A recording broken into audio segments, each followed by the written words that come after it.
रत्नागिरी जिल्ह्याचा प्रवेशद्वार असलेल्या कशेडी बोगदा भागातनं या सगळ्याचा आढावा आमच्या प्रतिनिधीने घेतला, आपण बघितलं। आता रायगडमध्ये सलग दुसऱ्या दिवशी माणगाव शहरामध्ये मोठी वाहतूक कोंडी झाली आहे। याचं कारण म्हणजे अर्थातच गणेशोत्सवासाठी मुंबईकर कोकणवासीय गावाकडे निघालेले आहेत। त्यामुळे रायगड जिल्ह्यात इंदापूर आणि माणगाव या शहरामध्ये वाहतूक कोंडी झाली आहे। मुंबई गोवा महामार्गात वाहतूक पोलीस तैनात आहेत। आज तर रविवार असल्यामुळे मुंबई गोवा महामार्गावर वाहनांच्या रांगाच लागल्या आहेत। हजारो वाहनं कोकणाच्या दिशेने निघाली आहेत। मुंबईतून कोकणात जाणाऱ्या लेनवरती मोठी वाहतूक कोंडी झाली आहे।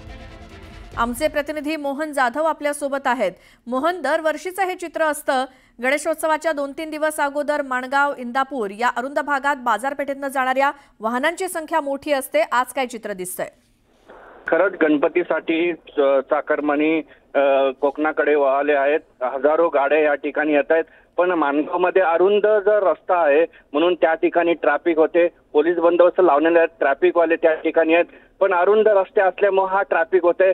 कोलाड इंदापूर आणि माणगाव मध्ये ही जी ट्रॅफिक आहे, अजून 2 दिवसांनी ही ट्रॅफिक खूप अति होणार आहे आणि ट्रॅफिक पोलीस जे आहे त्या ठिकाणी तैनात अजूनही करण्यात आलं पाहिजे। ट्रॅफिक सुटलं पाहिजे, काहीतरी उपाययोजना करायला पाहिजे आणि वारंवार सांगितलं जातं की ट्रॅफिक इकडून वळवणार तिकडून वळवणार, अद्यापही अजून काही झालेलं नाहीये। पण कोकणवासी आता निघालेले आहेत गणपतीकडे। अजून 2 दिवस आहेत, 2 दिवसात काहीतरी उपाययोजना करायला पाहिजे। माणगावची जी ट्रॅफिक आहे खूप 2 ते 3 तास लागतात तिकडून जाण्यासाठी, काहीतरी केलं पाहिजे। ट्रॅफिकवाल्यांनी डायव्हर्जन केलं पाहिजे आणि वारंवार सकाळपासून जी ट्रॅफिक आहे ती माणगावमध्ये आहे।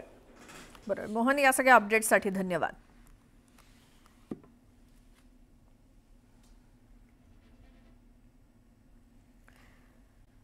तर